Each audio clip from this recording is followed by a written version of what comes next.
also enjoyed the talk and very much enjoyed 2 trips that I made to Ireland, one in 1978 and the other one 4 years ago to celebrate the Joyce Bloomsday 100-year anniversary. My 2 questions are, first, could you explain to us what you're doing with the journal and what topics it covers and what the submission rules are? And secondly, other Jewish communities, large and small, around the world, but I think particularly smaller ones, have increasingly found useful political alliances with evangelical Christians. You spoke quite a bit about the Catholic Church. Is there an effort to find some common interests with what I presume would be the 5 or 10% of Irish society? You gave us numbers for Catholics, so I presume that some percentage of those that aren't Catholics are indeed evangelicals. Is there an effort to coordinate with them or to pursue shared interests? Yolanda? Hi, thank you for your lecture. 2 quick questions. I'm interested in the Muslim population in Ireland. First of all, when did Muslim immigration really grow to Ireland? And secondly, I think you said that most of the Muslim and Jewish minorities were concentrated in Dublin.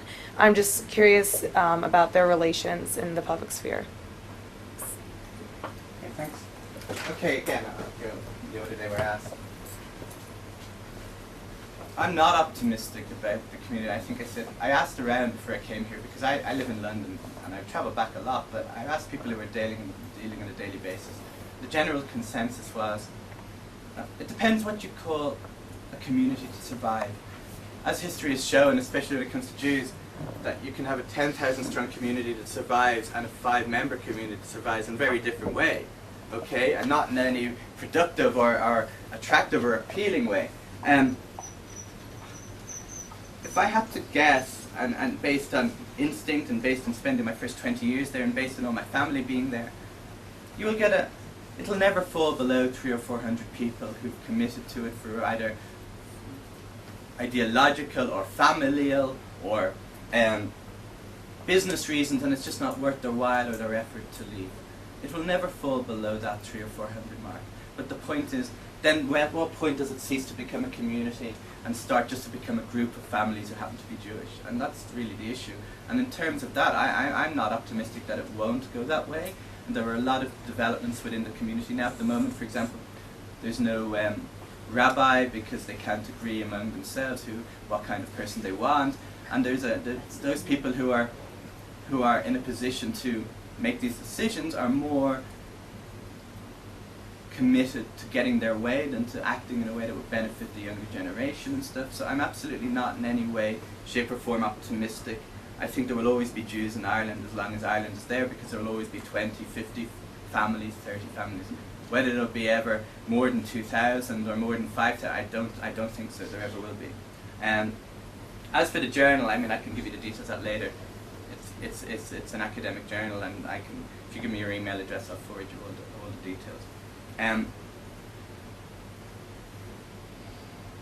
The evangelical... yes, sorry. Look, Ambassador Zeke is here, and he was the Israeli ambassador to Dublin, and I know for a fact that one of the jobs that he had was to deal with groups like the Ireland Israel Christian League and the Ireland Israel Friendship Society, and a significant percentage of those groups are made up of practicing Christians and practicing Catholics primarily, not Protestants, if I'm right. And they're very sympathetic. Let's just give you one question. I'll get back to the first question on Ulysses. I'll get back to the first question. But in May of this year, the Ireland Israel Friendship League, which is primarily religious Catholics and some Protestants, but primarily Catholics who believe very strongly in Israel and support the Jews very openly and very strongly, they brought Miri Eisen to Dublin for the anniversary, and I was asked to speak on Ireland and Israel, and she was asked to speak on Israel. And there may be 200, 250 people there, and Miri Eisen had never been to Ireland before, and she goes, "How many of you have ever been to Ireland?" And and everyone put their hand up. Mainly non-Jewish audience. Israel. Sorry, to Israel, and everyone put their hand up. Oh, and she was a bit shocked, and she goes, how many of you been there more than once? And everyone put their hand up. How many of you been there more than 5 times? And everyone put their hand up.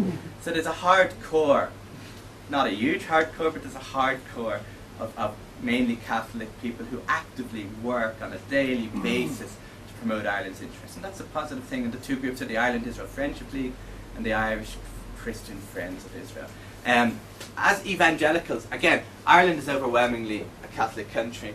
The Protestant churches in Ireland have traditionally not been evangelical for one primary reason, is that when you are a widely disliked minority group, you tend to keep a low profile.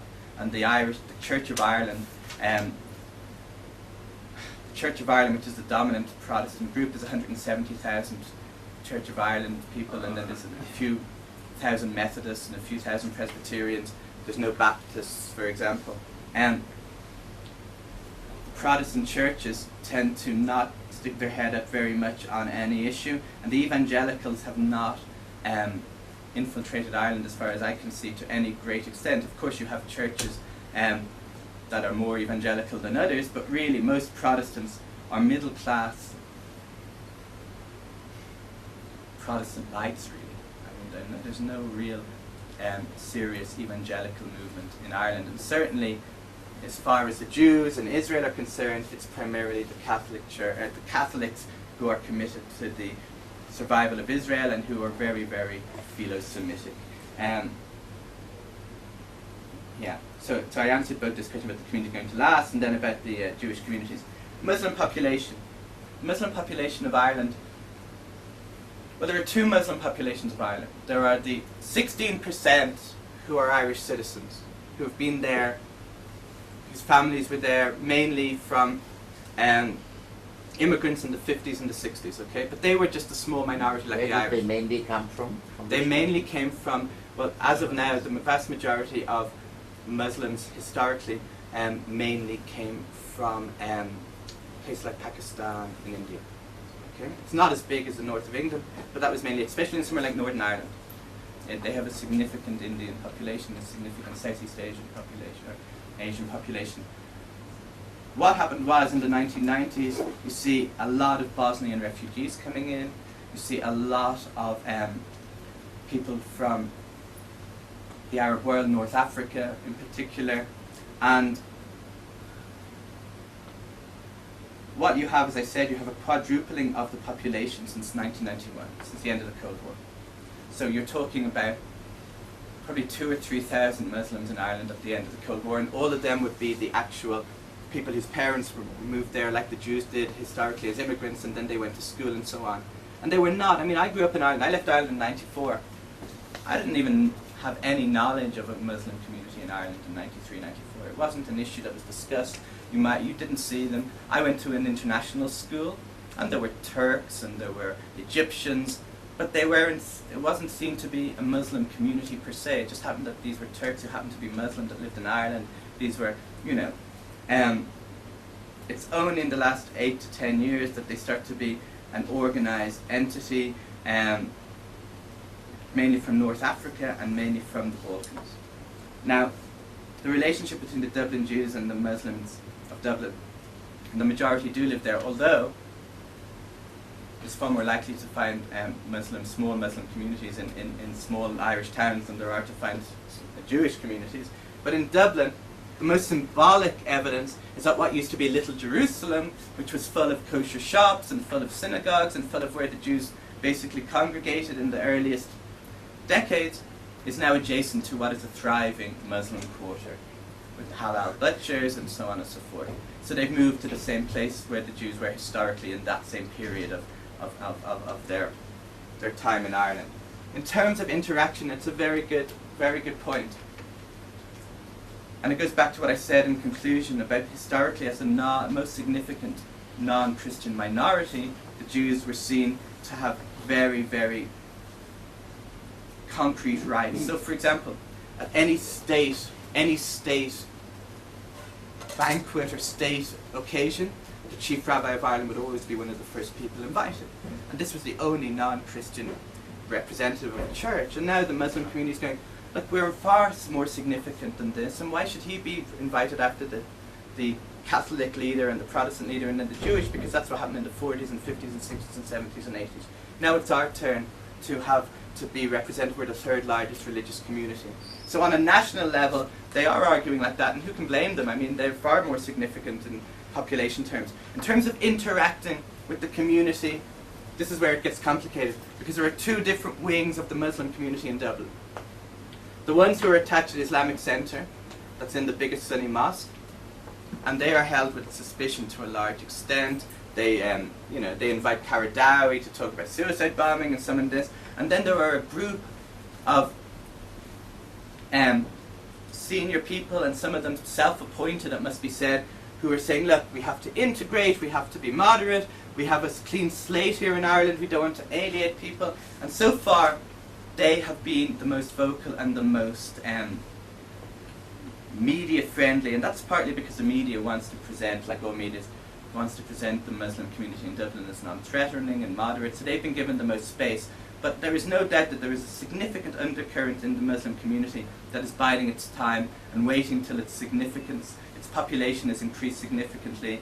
I mean, let's be honest, if in 4 years it's increased by another 70%, you're talking up towards 100,000 Muslims in Ireland. That's a significant part of the community. And I think it's only then that you'll start seeing tensions between the Muslim community and the Jewish community. Right now, the moderates are seen to get most of the publicity. They're invited to most places, but they're only they're marginalised within the community, but they have an influence at a national level. What is really interesting, though, and this is happening in Britain, and you see it in Ireland too, is that what the Jews are doing, to a certain extent, is that they are not necessarily looking to cooperate extensively with a Muslim community that in many ways doesn't really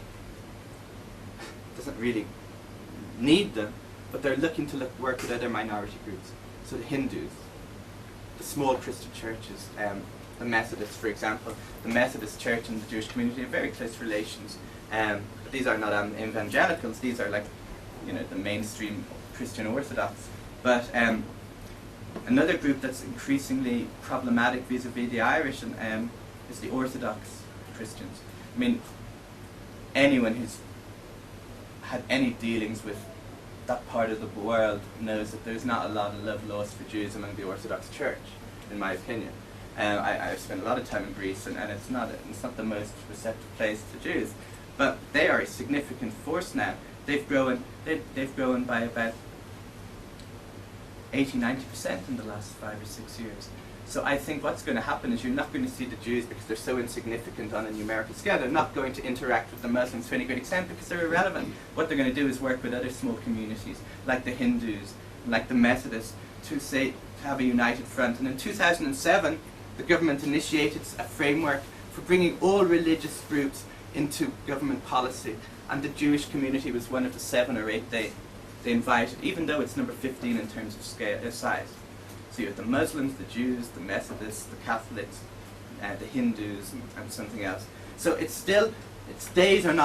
hasn't lost its influence yet, but it will, and it won't happen, I think, until the radicals within the Muslim community come to the fore. And I personally think that will happen. I'm not being alarmist, but it's happened in most other places. Last round, and I close the list. Our advice fund, Alon van Dam. No? Was answered. Okay, Alon van Dam and Justice Bach.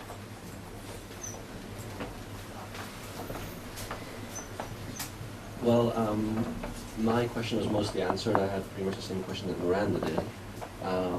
But what I wanted to follow that up on with is, you mentioned the explosive rise of Muslim community in Ireland between 2002 and 2006. You also mentioned the sharp increase in violent anti-Semitism from the end of 2004 onwards. So what I wanted to ask is, first of all, how far are these two linked? You also mentioned death of Arafat. So how far is the increase in anti-Semitism in actually visible anti-Semitic acts linked to the increase of the Muslim community? And if it's not very strongly linked, then what other explanation could you give for such a sharp increase in Islam? Final question, Justice Bach.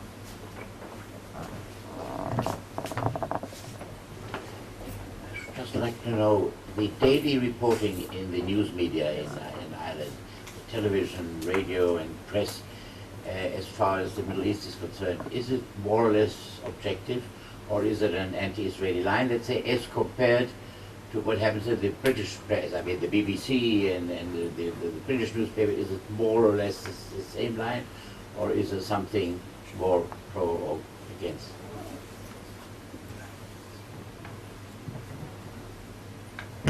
Okay.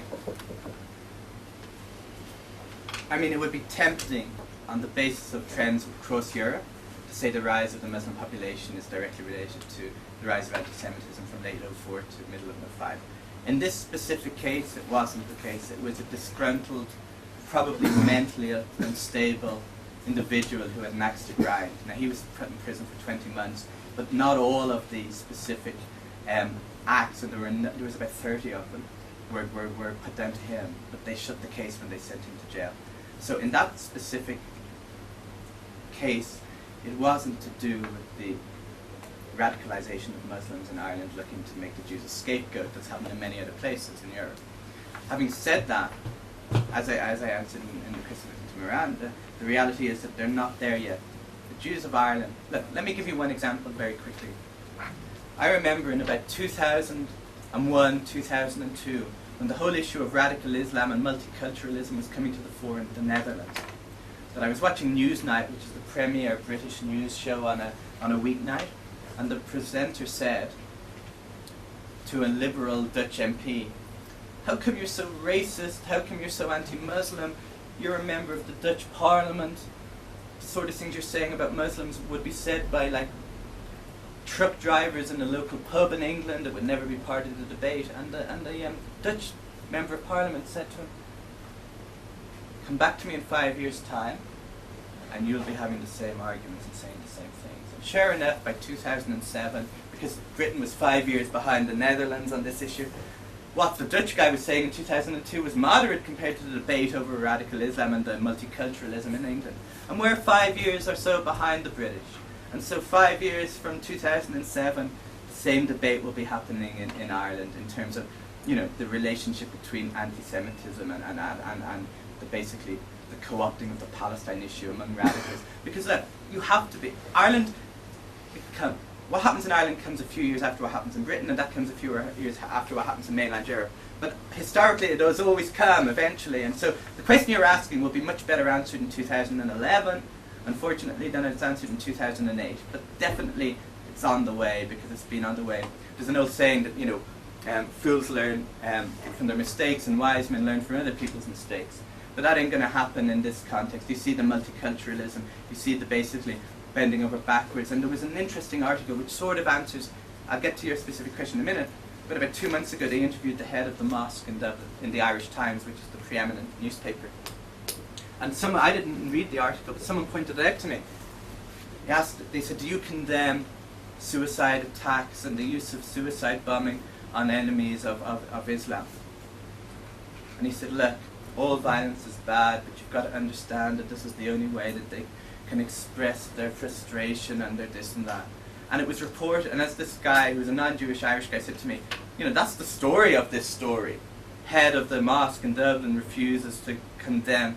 But this was put in at the bottom, it was no relevance, and the top of the headline was, looking for a brighter future in a safe land. So I mean, this is the point, and that's the way